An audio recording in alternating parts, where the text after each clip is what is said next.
Welcome to Faculty Development Day 2025. Thank you so much for coming out and you know supporting faculty research and being part of our UB family and exciting time to be here with 100th year anniversary and stuff like that.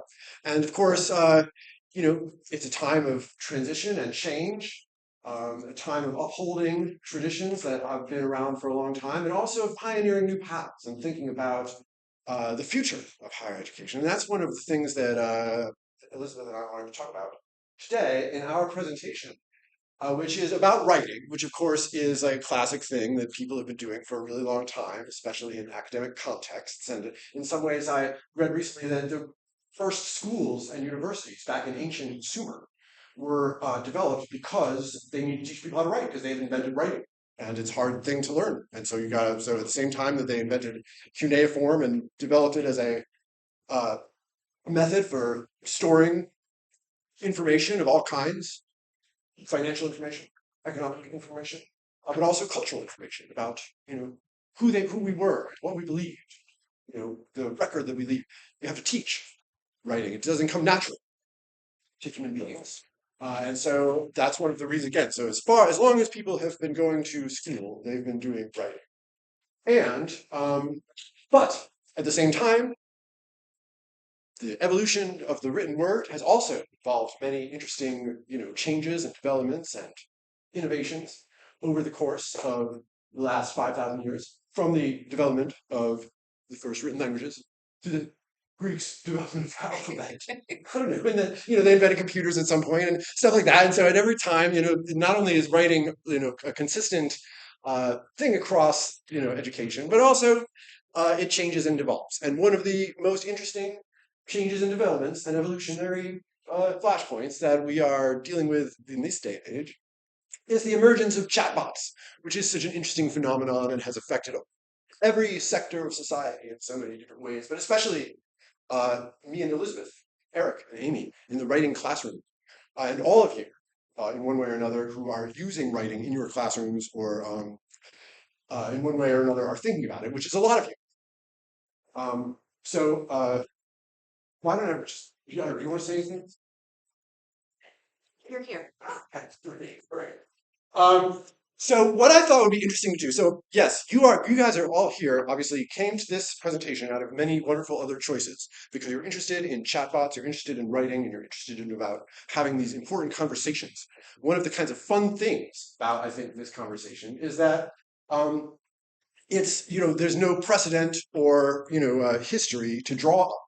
We have to just kind of respond to the situation in real time. No one would ever guess in the history of the world that the computers would someday do our writing for us. But now here we are, and they're doing a lot of writing for us. And what does that mean for us? What does that mean for the writing classroom? What does it mean for writing across the curriculum, et cetera, et cetera? Well, in an effort to try to dig into some of these questions, Elizabeth and I and Dr. Marishiki and some other people who were all involved developed a faculty survey, which we conducted very recently. We sent out 147 invitations and got 49 responses for a 33% response rate, which I'm told. And so this is what you guys think, what you be faculty think about writing across the curriculum, whether you are an English teacher, which probably you're not, or whether you're whatever other kind of teacher you are. So do you include writing assignments in your class as well? Most people respond, the vast majority of people respond. So even if you're teaching like math or physics or something where you don't really think of writing as being maybe a central skill associated with it, nevertheless, across the discipline, according to UB faculty, something north of 80% of you guys are doing writing. So this is something that is obviously relevant and something that we care about. The kinds of writing that you do in your classrooms is very varied and diverse, from research papers and reflections to lab reports and discussion board posts to literature reviews, case studies, and I guess nobody does them, but and some other stuff too. So there's a lot of different kinds of writing that we're asking our students to do, which is great and that's wonderful. Again, if you are teaching writing in your classroom, but it's not required, then you are like a saint of teaching. You are a hero. You are doing writing across the curriculum. You're doing the very difficult work trying to teach writing, even though you could probably get away without doing it. And then a lot of you also said that you felt that writing skills were very important in your discipline. So this was like, oh, I probably should label this better, but this is like people who don't think it's important. There's a few of those people. These are people who really think it's important, and people who think it's pretty important. A lot of you think it's important. So it's important to do this. Talk about it. And yet at the same time, a large majority of you said that you thought that the emergence of generative AI was impacting the way you incorporate writing into your classroom. So again, this is what I'm saying, that we're kind of changing our approaches in response to these emerging technologies. And the way we're changing our teaching in response to these emerging technologies is very diverse and widespread. And this is a sample of some of the answers that you guys posted to the open-ended question in the survey about how has the emergence of generative AI affected the way you teach. There is as you can see, there's a wide variety from people who have completely banned AI altogether and tell their students that it is not allowed in the classroom, to people who use it in a way that kind of like helps support the writing process as sort of a helpful tool, and other people who are changing the way that they articulate their assignments altogether to be able to try to craft writing assignments that don't necessarily eliminate the prospect that students will use ChatGPT to write the paper for them, but that by personalizing the assignment, by making it something more contextual and more immediate and more relevant to the student's immediate context, that the temptation to go to the chatbot for your answers is a little bit like more, a little less intense. And that's basically what Elizabeth and I are going to be talking about today, most part. We have communicated with each other and in our conversations with you and our other colleagues around the world, talking about different ways of trying to think about assignments that are, again, not chatbot proof exactly, but are, are crafted in a way that puts the onus on the human identity of the individual writer, rather than, ask them to reiterate some, sort of anonymous encyclopedia-style response to a generic question. So we'll talk more about that in a little bit. But all of these questions about ChatGPT and all the conversations that we're having about what to do about it bring us down to, I think, very existential questions about what writing is itself, the nature of writing as a process, and why it's valuable, why it's worthwhile for students or for anybody to do the work of writing. And to me, I think that's one of the cool things about the chatbot phenomenon, is that it kind of like makes us think twice about what we're doing in the classroom and why we want our students to write at all.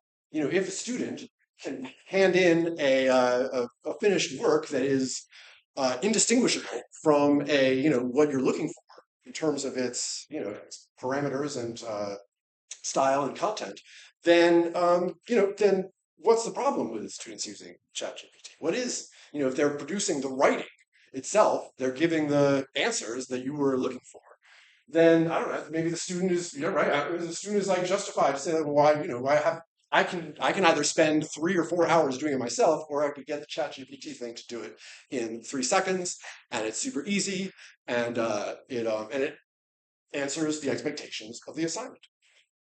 But so that makes me think, well, what's the problem is not that the students are cheating. The problem is that the assignment is not challenging them sufficiently to think about their own lives and about their own reasons for writing. And so again, it kind of is this thing. Well, maybe we don't need to teach writing. Maybe now the computers can do it for us. It's like one of those, like why make buggy whips anymore, right? Or why teach people how to use a slide when we don't need to do that. But then go a little deeper into this question, what is writing? And to me, I don't know, there's a lot of other answers to it. In our discipline of composition studies, we are very familiar with this old chestnut that writing is not just the product, not just the final thing that the student hands in at the end of the writing process, but the process itself Oh, this is the whole slide, right? It says product, it's a product process. So that's a bunch of things. It's the process itself that is of value. And whereas the product, of course, is a finished piece of writing, a representation of a conventional genre, directed toward external readers, a appropriation document, all the things that we expect our students to wind up producing at the end of the writing process. The process itself looks very different and it has sort of a different sort of dynamic to it, and maybe a sort of different set of like kind of expectations. Whereas the finished piece of writing is finished, the process is open-ended. The process may draw on different kinds of genres. The process may be directed toward an individual or a local community of readers rather than like an anonymous mass audience. And while the process may at some point wind up developing into some kind of professional document, the process itself is for educational purposes. It's understood that the writing that's being done is not being done to be peer reviewed by a professional editorial staff. It's being done for the purpose of learning and development and growth. And when you think about that, you look at it, at least me, I think for me as a writing teacher, it makes me think very differently about what my expectations are, how I communicate with students, and also about how I articulate assignments in the first place and how and why I use writing in the classroom. That process itself, I think this is important to say. I just want to say this real fast, and then I think turn over to Elizabeth. But the last thing that I want to say about this for now is just that that process itself is so important, because not only, again, because it helps students do the product part, but because of the unique value of writing as a cognitive activity that has the capacity to draw out thoughts and observations and reflections and attitudes and opinions and beliefs and assumptions that maybe the writer themselves did not know was inside of them, right? And everybody hopefully has had this experience at one time or another, where you sit down to write about something, and then you write some things that you already know that you know. But then over the course of dredging up content from your subconscious, you wind up articulating things that you didn't know that you knew, and thoughts and observations that you didn't realize were part of your cognitive architecture. And yet, I don't know why. Nobody knows why. It hasn't been discovered yet. Like someday, researchers in a lab will understand that the process of digging up words from your linguistic vocabulary and mapping them onto semantic structures that are, sort of spread in a neural, kind of tapestry throughout your brain, winds up kind of like activating circuits or rewiring neurons or doing some kind of synaptic, magic that winds up causing ideas that you did not know you had to suddenly materialize, and even ideas that you didn't have but are now suddenly having through the magical act of writing, the incredible cognitive power of the written word, which again has sort of brought us from ancient Sumer 6,000 years ago, where people were first starting to write down, and then over the course of being able to write and reflect and read what other people wrote and read what other people wrote, and write about what other people wrote over thousands and thousands of years in an iterative ratchet-like process, we suddenly have, suddenly in evolutionary terms, literally suddenly, because 6,000 years, that's like a drop of a hat for a species, and a drop in a bucket. And so here we are with laptops and this thing, and all together speaking and writing. So writing is important. Again, I think for all of us in any discipline, for any thoughtful human being, and we want our students to do it. At least for me, as a writing teacher, what I want my student to have is that experience of sitting down and writing something, and then realizing that they're writing ideas and thoughts that are new to them, that are coming out of the writing process itself, and that they are generating, originating, because they are focused, meditative, writing human beings. They are using value of writing to become more human, to become more themselves, to become more conscious of themselves, something like that.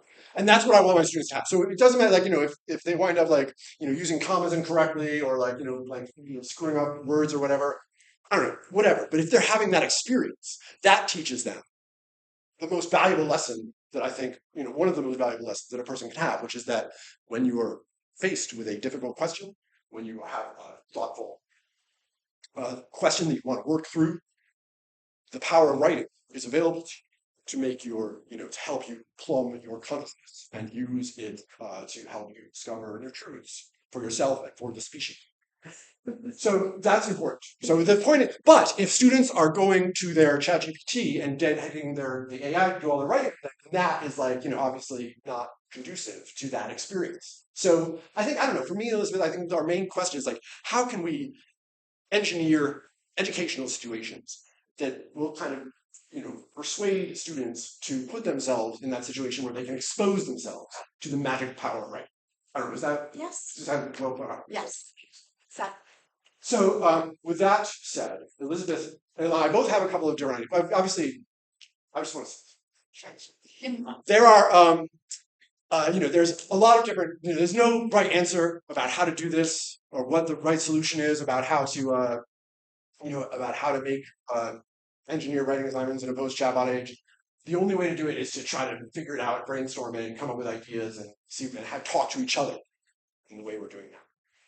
Absolutely.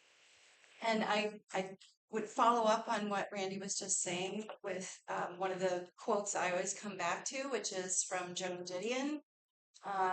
She says, more or less, I never know what I think until I write it down, suggesting how important writing is to the thinking process, that these two things are interconnected.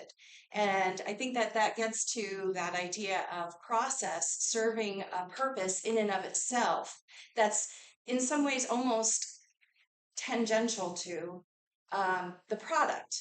And the thing about the chat GBT is it's the emphasis on the product over process. And but I think this is something that maybe students, as recently as 5 years ago, would have had a kind of intuitive understanding. And maybe now it's easy to think in their busy lives and the idea of, well, you asked me to do this, here it is. The emphasis gets shifted to the product and the idea that, well, here it is, and that's what you wanted, and so now I can go do whatever else I have to do. And so I think reorienting them to the idea that writing has this, as Randy is saying, a cognitive value to it, that's going to actually help them understand what they're putting out into the world and what they think and what they've learned and what they have yet to learn, how important that writing process can be.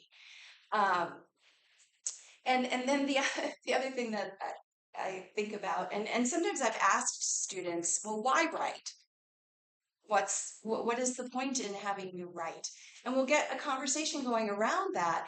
And one of my shortcuts is always to say, well, to write is to woo.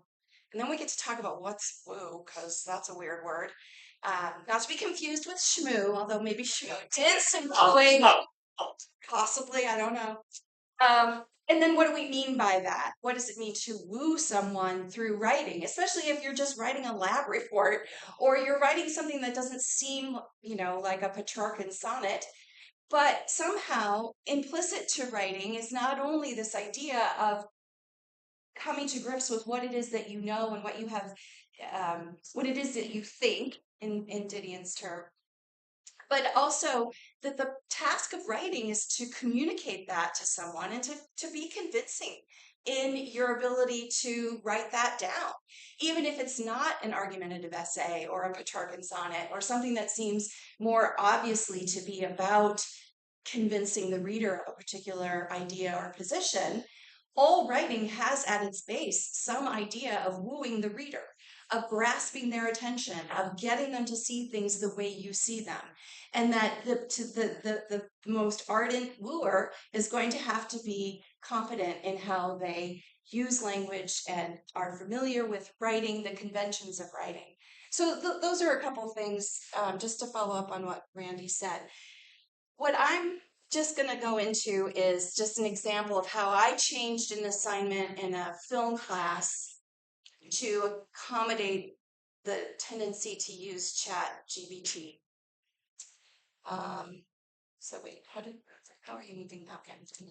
So this is what it first looked like. And this is basically, students will have watched this film, Sunrise, A Song of Two Humans, which is a silent movie from 1927. So it's a challenge in and of itself already. But before they will have been asked to write this essay, they'll have we'll have had a lecture, discussion. I give a lot of information about what the movie's about before they even watch it so that it becomes less burdensome in watching a silent movie. Um, but then, I would have a kind of loosey-goosey analyze this movie kind of writing assignment. Using the cinematic language we've learned, write a 3-page analysis of how 1 or 2 scenes in the movie illustrate the man's divided feelings between the wife and the woman from the city. It's a very allegorical kind of film. There's the man, no names. There's the wife, and then the woman from the city. She's going to drive the wedge between the man and the wife. And I like using this film because it's silent, and so it makes you pay attention to some of the cinematic language like lighting and um, just acting style to get information that you would normally in a contemporary film, dialogue would fill it all in. And using sort of some principles of UDL, the idea is, well, you choose the parts of the movie you want to write about to give them some control over what they're writing, but it's still asking them to do a pretty conventional analysis. So how this has changed is I have made it into a 2-part assignment now. And the first part is I took selected screenshots from the beginning to the end of the film.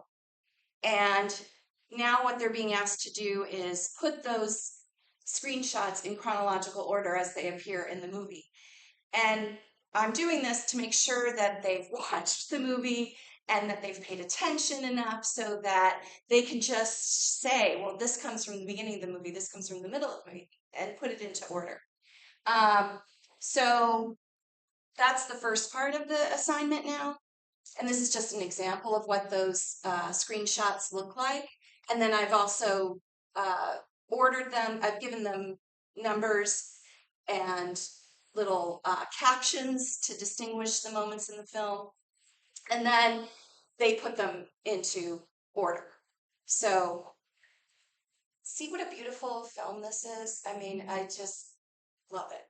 So that's why I just wanted to say that. This was a little cursed. Well, shenanigans at the photographers. This makes you want to watch it.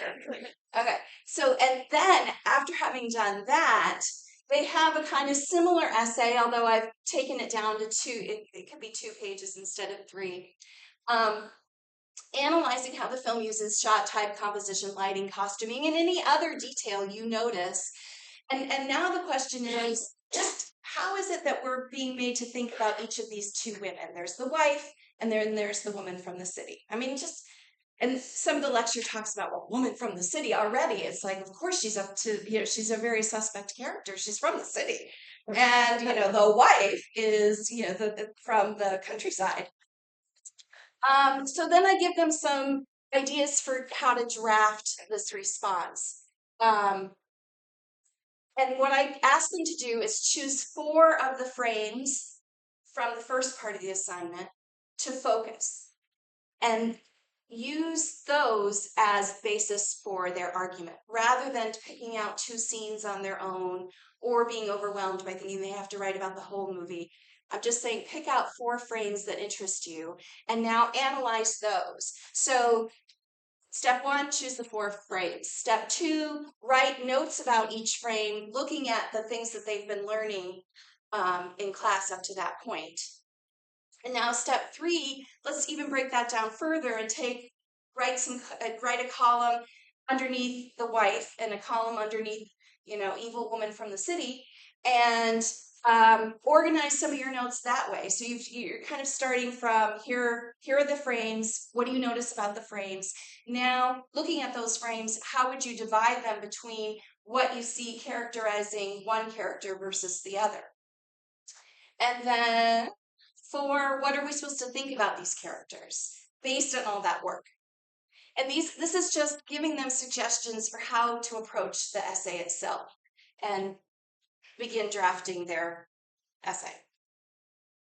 And now use your notes to write a thesis, And then I give them an example of a thesis, and then I instruct them to write in first person point of view. Now, this is, I think, one of the shifts that Randy's talked about, and that I think is true now for how I'm looking more at writing assignments like these essays, is to move away from that disembodied, omniscient third person voice and go totally into embracing the first person. Because one of the things you notice about ChatGPT is it doesn't use first person. So I think it's kind of weird because in a way what I'm asking students to do is write about their thinking process. So words that you might have gotten rid of in a final draft back in the day, now it's kind of I'm encouraging them to keep them in. I noticed this. I see this. I think this. So that it's really drawing on and in some ways verifying their engagement with the material. I don't know what people think about that. We can talk about it later, but that is something that that is a rhetorical move I'm asking them to do now that I would not have necessarily in the past. I mean, I've never been someone who said, no, you can't write in first person. That was never my thing. But now I'm foregrounding the idea that important to this paper is using first person voice. And I always provide examples just to, after doing the UDL, people who've done that may be familiar with this. I've now put a lot more examples of what I'm asking for of any sort into my assignments. And even if that leads, that's okay. Even if that leads them in a certain direction, like they think, oh, I need to kind of copy this example, that's okay. At some point later in the semester, it becomes a little less dense, but you're showing them, you're modeling for them how you kind of want them to be thinking. Because a thesis about a film is not necessarily second nature to anyone. Okay, so that was that. I forgot about that. So that's it. Question. So did you put the new assignment into ChatGPT to see what it would come back with? You know, I haven't, but I That'd be should. fascinating. I know. I mean, yes, you're right. You're I'm worried one about of it. those Luddites who just is afraid. I do that sometimes. It's so demoralizing. The other thing I also do on these assignments, I took it off of this because so much text, so little slide space, is I just say, I'm one of the people who says, I don't want you to use ChatGPT on this assignment. I don't care. And I say this, I do not care what ChatGPT thinks about this film. I care what you think about this film. And I just put it out there because at a certain point, it did start to feel personal with me. I'm like, this is insulting to me. You want to waste my time reading this thing that you put no effort into, and yet I'm supposed to put my effort into this and respond to this as if this is something important between us when it isn't. You violated the contract. I'm not going to sit here and grade this. And I feel very strongly about that because that's one of the things I think about ChatGPT. On the other hand, I do think it's important to integrate it into how we teach because that's going to be something that, when they get a job, it's going to be there. We can't pretend it doesn't exist. So it needs to be integrated. But I'm still at the Luddite stage where I say, no, ChatGPT, you're wasting my time, basically. But I do agree with you. So for this kind of assignment, it makes total makes sense why you would just keep it for that kind of personal reaction. But for the steps, I mean, when you go through like break it in the second assignment, you break it down into the steps, which I think is a great tool to get them to elicit idea. Do you ever do it in class or in a group setting or with group? Because that's another way to get them. I definitely do. And I think that's another switch that I would say is, and this is also part of that, which is class time now. I feel very much that I need to keep them doing things. Rather, I think at some point, I came of age in the Stone Age where you sat and listened and wrote, and that doesn't work anymore, obviously, and it stopped working before ChatGPT. But um, so now I sort of do the flipped classroom where, you can read on your own, you can or I mean, not that we don't still do readings together in class, but like Workshop, make them right? do stuff, yes, so that you're refocusing class time on what they're producing and make them and give them class time to do those things. Like again, the old model was you did all that work. There's probably some kind of Marxist analysis to be done here, but you did all that work in secret on your own, and magically you produced the paper, and then the professor would magically respond to it, and there was all this kind of hidden process behind all of it. Now you're sort of putting the process in front of everyone, centering the classroom on their work in a lot of different ways. So it's not so much the sage on a stage thing, but actually decentering the voice of authority and putting it out into the classroom, and getting them to produce work in the classroom. And that's what this is. These are just some ideas I've had about how to get active learning in a classroom, because my bête noire is people sitting there with their computers open that they claim they have to have open to take their notes on. But then, when you walk around the room, they're watching last night's NBA game and, checked out until you call on them, and then they're offended that you uttered their name out loud in class. So this is just where I'm coming from, is trying to get their attention, get them to be doing stuff in the classroom, responding to each other so that they're producing the writing. That writing is being centered in the class. And so I don't have this up here, but yeah, I often do workshops where, they have to bring in the paper, but where they start it in class, always. And we talk about what they're working on. Or I'll do things like, oh, here, you write down your own observation about what you read last night, and now you pass it to someone else, and they need to respond to that. They can ask a question, or what I like to do is say, all right, your neighbor thinks this about the text. Can you find some supporting evidence in the text that proves this idea that your neighbor has? So now they've more or less come up with a topic sentence or a thesis. And now your job is to look through and see, can you support it? Is it supportable? Where's the quote that would help that? To make that sort of more interactive and to make each other sort of accountable to each other, is something that I do. And then, also just like workshops where you bring in your paper and exchange them, and work on each other's papers in class. I've never done an entire writing assignment in class. They still have to do parts of it outside of class. But I think part of it is giving them the opportunity to work in class. Again, it's a shifted model, right? It's almost like high school, letting them to, use class time for that purpose. But I think that that's valuable. And then, Very advanced. Because if you turn the classroom into a little bit more of a workshop, yes, then you're revitalizing what Randy was talking about, the process. Writing and learning, the Jordanian idea, they learn it and they feel it, they share it. exactly. It's cooperative, but it's It's still cooperative, and they're not alone in at a it. very high level, much higher than like high school because they're doing it in a new way. Right. Yeah. So, yeah, I totally agree. I get it that you lose the cognitive process by having a chatbot. That's one of our challenges. Now, I tend to teach things that are educational, knowledge based, not as creative as this, right? And I will tell you that a third to 50+% will use AI no matter what I'm doing. So I have a suggestion for the group here, because I don't know if it's right or not.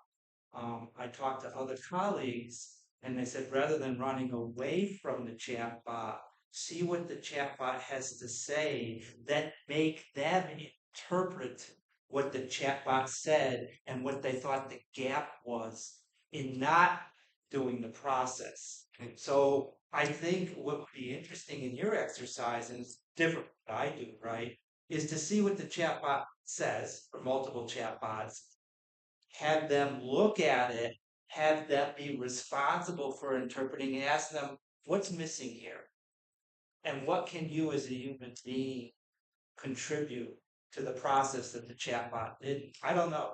Yeah, that's I agree with that. Also ask what is wrong. What happened? Yeah, So they gets it wrong. and they have to do a case study. And I give them a prompt, they choose the disease process they're going to do, and I tell them to put it in ChatGPT. They So you get the begin there. response, it goes into a discussion post, and then we peer review it for accuracy. Does it make sense? Because often it does not. Yep. Is the information current and evidence-based?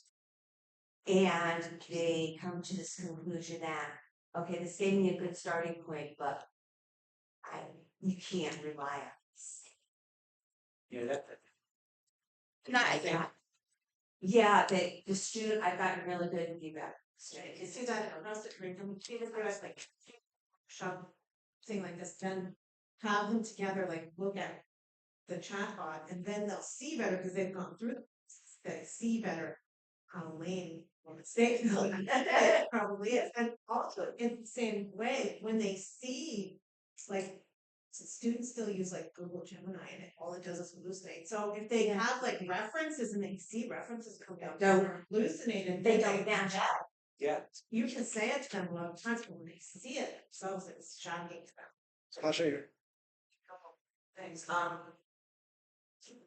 back to one thing Greg said, if, has anybody ever had somebody turn in something that was written by AI and was the perfect paper, didn't do everything? So, Yes, but the in-text citations were missing, and when you looked at the reference articles, they were about 10 years old, and the contents of the articles didn't match the content of the paper. so, it wasn't, So I it was wasn't never had anybody turn in Yeah. anything, it was better than even a C version of ever. Yeah, no, I think that's a really great point, and why it's so valuable, and what a great idea it is to have students ask a chatbot to do their homework for them, and then bring that response into the class. Because a lot of times you notice the kinds of things that Todd is saying, that it has its very specific limitations. It has awesome power in some ways, but then when the closer you look at it, sort of the more like the Phantom, the Emperor's Clothes seem to like disappear. Go ahead. The other thing I was gonna respond to is the I statement that you were asking about. So I have students, biology, write proposals, hypothetical proposals, and they have to justify it. And it should be written first person because they are reviewing information and they submit stuff written as me every time. And Oh, really? there is no. Yeah. ChatGPT created. Creates the Yeah. I've had that too with, but I'll ask them for their opinion. Yeah. And they give me a very like external response. And I'm like, I literally want to know what you think. Like 3 sentences. What do you think? Cassie? Yeah, the opinion thing is so real though. All of yeah. So those drafting steps, those are optional. Right. But that's something we would work on in class. So I guess like what's to stop them from just doing that in class, but then going home and putting the prompt in ChatGPT? Well, not I assume I mean, like, could you like? they're gonna do that. Totally different. Well, that's I mean, ChatGPT, they'll put in some of what they've done in class. My problem is I teach entirely online. I feel like you're being too generous. Don't think they're gonna do that. That's the other side. It's really much harder to capture. I'm getting better and better. well, I mean, also, we've talked about it, some of the same ideas kind of get circulated, and so then when the paper shows up totally different from what's been talked about and lectured about and whatever, then you start to understand, well, okay, so where did this come from? I don't know, I'm just telling you what I do, and I very much am aware I need to integrate ChatGPT into it. I mean, I love the idea of having them talk about those specific frames. So I would I feel like my first reaction would be to require that. So they have to talk about those and do Oh notes. yeah, no, that part's required. I'm just Okay. the note parts, like taking the notes about the Oh. frames and doing the columns. Yeah, That's just meant to assist their process. but they do have to talk about the frames. But yes, Oh. no, that's the difference between the pre Yeah. was just take a couple scenes and write about them. Now it's you have to choose these and write about them. I think And that's a use great idea. those as your evidence, Yes. not just everywhere in The, anywhere else. the process is one of the things. I mean, I think Elizabeth's lesson illustrates a lot of great best practices, like a post-Chatbot best practices. Use a process of some kind, and it's not not the student can still use AI with the process, but at least like you said, it makes it like clearer like where the chatbot has entered the picture because there will be like a discontinuity between the student's voice and but also I think just as importantly, a process approach to writing makes the chat it makes it less stressful to do the writing in the first place because you've broken down a very complicated process into some like manageable steps. And so hopefully not only does it kind of like help the policing side of like trying to keep students from doing it, but also kind of like makes it less of a temptation because they're able to do the writing in a way that makes sense to them and is more like generic, like more genuine and authentic. Russell had a question. I wanted to share a success story from this semester because you remember our it was either division or CSS. I think it was division meeting in the conference room. We had a really long. Like that's kind of the only thing we talked about was this kind of thing. And so from there, similar to how you revised your assignment and demonstrated, I did something similar for an online class, and I feel like that's been the more challenging For sure. arena to do this in. And I had a student in a classical music survey and this was because of the focus and the rubric as you have written there on like their personal experience being part of the final grade calculation, how much of that is in there related to had a student talk about how realizing that classical music was important to Alicia Keys made it important to them and that this class connected the dots for them. And it was the only one of the 18 students had written a paper like that, but I feel like that is slow, really encouraging progress and keep like messing and reorganizing, like flipping around the prompts we use and the assignments we use because eventually we'll start, I think, breaking down the barriers because students, I think, get excited to talk about things that they enjoy and like. I think that's actually I think it's like a perfect transition into this slide, which is all about exactly what Russell was talking about, which is like trying to think about what kinds of writing can students do in this kind of post-chatbot age that's going to elicit the kinds of experience that Russell's talking about. I connect with this topic and I am intrinsically motivated to write about it and to think about it because it's something that I care about. It's something that's related to my personal life. And I think that's, with Elizabeth saying the same thing when she's asked them to talk in the first person, to write about their thoughts and feelings. I mean, that's a great example where a chatbot, if you ask a chatbot to write about, film strategies or techniques in what's that movie called? Sunrise. In Sunrise. It's going to do it, really quickly and, I don't know, maybe not perfectly, but adequately, so to say. But when you say, well, what did you think about this particular scene? Two things are happening there. It's the student is getting engaged individually as a person, but also they're being asked to talk specifically about some very specific context or some very specific thing maybe the chatbot doesn't know as much about. But just this kind of like a list of things that I think about when I'm trying to create writing prompts or trying to think about writing assignments that I want students to do in ways that maybe will reflect on who they are, what their life is all about, the people that they love, the things they love. Write about your friends. These are the things that a chatbot can't do because a chatbot does not have friends. And a chatbot doesn't have a body. It doesn't have a community. It doesn't have a history. It doesn't have dreams. It doesn't have hopes for the future. It doesn't have like memories. It doesn't have like any of those things that make us human. The most valuable things that we are as humans are not available to the chatbot. So, I mean, although the chatbot can write serviceably about anonymous topics, it can't be a self, or it can mimic being a self, and it's pretty good at mimicking being a self, but it can't be your student, which is, I think, another reason why it's nice to get to know your students and have them use their writing as a way of getting. But also another interesting thing as a writer's point of view is that the same things that make the chatbot not human, or the things that make human beings human, and then make good writing good.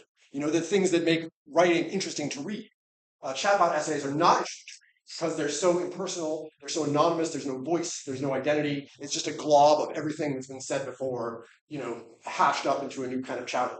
But when you ask somebody to write about their human self, then not only are they, doing the actual work of writing, but they're actually kind of activating those things that make them human. Their friends, their surroundings, the context that they are in, their classroom, their imagination, their voice, their creative possibilities, surprising transformations.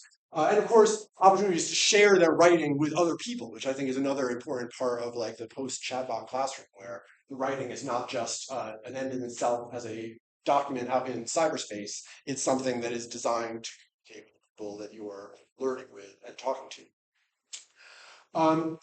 So I don't know. So these are kind of like, again, all things that I think Elizabeth talked about. And then I think if you maybe we'll make this PowerPoint available somehow. So in your leisure moments, after you're reflecting tonight or a glass of wine about everything you learned in faculty development day, maybe you can go back and you can look at some of these different kinds of like quirky post-chatbot prompts that we have articulated for all of these different disciplines.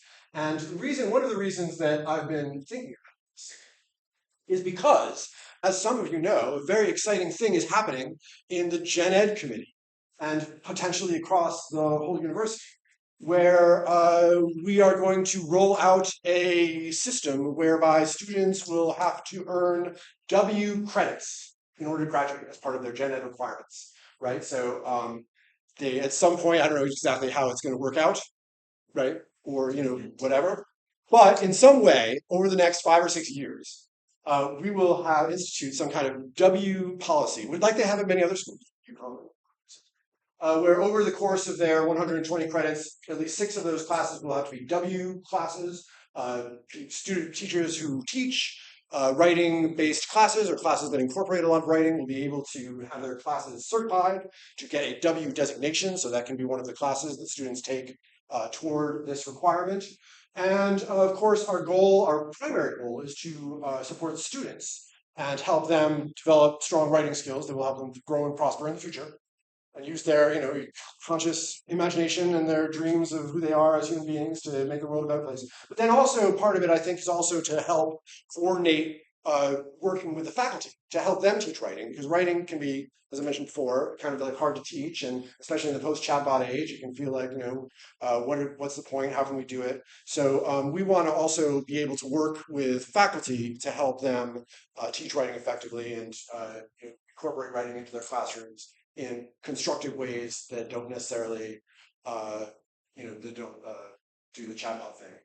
And I guess, I don't know, my thought is that you can learn more about AI, designing AI writing, informed writing assignments, by buying my book, which you should go to, and you can get this thing.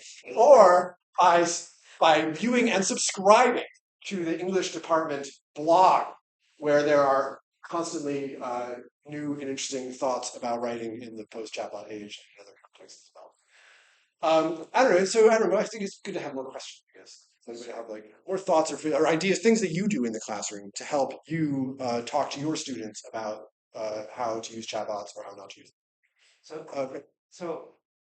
And it's not saying what I do. It's more or less the gap that I think translates to everybody in the world. So one of the things that I get most concerned about, other than the fact it's blatant plagiarism and they didn't do any work and they didn't learn anything, is Other than that. The outcomes that we're trying to we teach in the technology and business management is sometimes the non-technical, the critical thinking, the decision making, and the communication relationship skills, which are not like a bot's strong part, but they can be. So kind of for the group here, how do you deal with that, right? I mean, you might get a really good paper that has good content because it's kind of technical in nature, but when they leave the classroom, they're no better off in their ability to communicate, translate, and decision make, which we're trying to lead them to a career beyond the classroom. So how can, maybe you bypass the bots and that, but maybe can you make a bot a partner to help you on that journey? I don't know, that's a pretty esoteric question. What do you guys think? Communication, relation, emotional quotient, yes, It's used to make an outline and teach in the doctoral program, so. right? When they use it for research, I get frustrated because the whole point, as we've talked about, is the process of learning, but as an outline. Sometimes my ELL students will say they use it to get better words. English is their first language and they want to sound better in paper, and so that's a different conversation. Yeah, I mean, I think So by the way, They have to be able to feed it the right information to get paper, by the way. So there is some critical thinking, I think, happening. It's just more that frustration and not. When you said how you're making it personal, there are some of my students that like it's personal. I know you're cheating. You're within this whole class, and that's not acceptable. Where is that line, and what does the university say? I love that because I'm steering, and you don't even know me. I'm steering a dozen to 20 students to your research classes for the TM PhD. Qualitative, yeah. The qualitative That's what and it the is. quantitative. But it's these traits and characteristics that learning not just the technical content, but how do you apply them Right. that becomes really, I know you're say that. you know, I think that's, I mean, I just say that that's where, you know, authentic human writing, asking students to write about those challenges, write about their own skills, about how they've developed the skills, about skills they want to develop, about how they're going to develop those skills, asking those kinds of personal questions and asking them to think about it in writing and not to not to go ask the chatbot, how am I going to develop these skills? Right. You think about your skills, what you think, maybe even do it in class. So the chatbot is not a thing, write by hand in class. You know, And when you're talking about the communication, it's having like peer reviews, where you say they give this, whether they've done it on their own or by chatbots, what, and you, do they get the outcome? What did you understand from this? And that gets another part, thinking and communicate, was it communicated correctly and understanding it? Because you have the same challenge that we do in the M program. You need the content understanding, but as a nurse, you have to communicate it back to your patients. Right. And to others. Yeah. You can start making something that goes over the semester, where you start on judgment and passive. That's where that idea of like having the Yeah. students create the rubric by which the assignment will ultimately be assessed can be a really valuable process as well. Like, okay, we're working on these essays. What do we think will be the mark of a successful one? Let's figure that out. What should our rubric be? And engage them in deciding how this could be a successful piece of writing and why. And then actually also get them engaged and then, you know, reading it and does it, you know, it's not your job to decide whether this student availed themselves of ChatGPT. Does it meet the standards of the rubric that we all agreed would, you know, mark a successful piece of writing, whatever it may be? I just say, like, along the same lines, great thing to do also is to ask the students to collaborate on developing their own AI policy for the classroom. Like, to ask them, like, you know, how do you think we can use it and ChatGPT, and how do you think we should not use it? Getting the students involved in that class and having it early on in the semester, I think, is a very valuable thing. Maybe Donna, maybe you could lead us out with a last question. It's a huge conversation. I mean, these are students being educated. It's their privilege to be educated. And really, it's particularly for educators. So you're teaching educators. And the most authentic thing about an educator, I mean, educators should be authentically lifetime learners. And here they are, using tools. And the conversation is, how do we use these tools to enhance our learning and not to, well, the whole process and the product, you know? So it's a huge conversation, and you can talk, I teach undergrad human services, so when they talk about themselves, it's so authentic. But once I get into a research paper, there you go. But you go with an education program, I think it's so relevant. Yeah, I agree. I agree. Yes. Well, it's just to follow up on, I know this is part of what Randy and his philosophy is also like giving them the confidence to think that well, you wrote this first person essay about your, your summer or whatever, that couldn't be faked by anyone, that ChatGPT doesn't care about. And this is really valuable. And giving them that kind of validation and support for seeing that, well, that kind of writing is not so far afield from this kind of writing. And, how do we make those steps? And how do you, bring the voice that you had here that seemed so natural to you into this other forum that may have a different audience in mind, but is still needs to be communicative. It needs to have that ability to grab someone's attention and hold it. And I think some of it is just that issue of confidence and really sort of validating their voices early on in maybe low stakes assignments. I know part of what we're saying doesn't necessarily feel like it translates all that well to nursing and other kinds of fields, but I think somewhere in there, there's still that idea that writing is so reflective of intelligence, and not intelligence in an IQ sort of way, but intelligibility, and that's kind of what we're trying to make connect. If that makes sense. I think that's beautiful. Thank you very much for being here. Really appreciate you guys. We'll be communicating with you all soon. W class. Yeah, there's all this.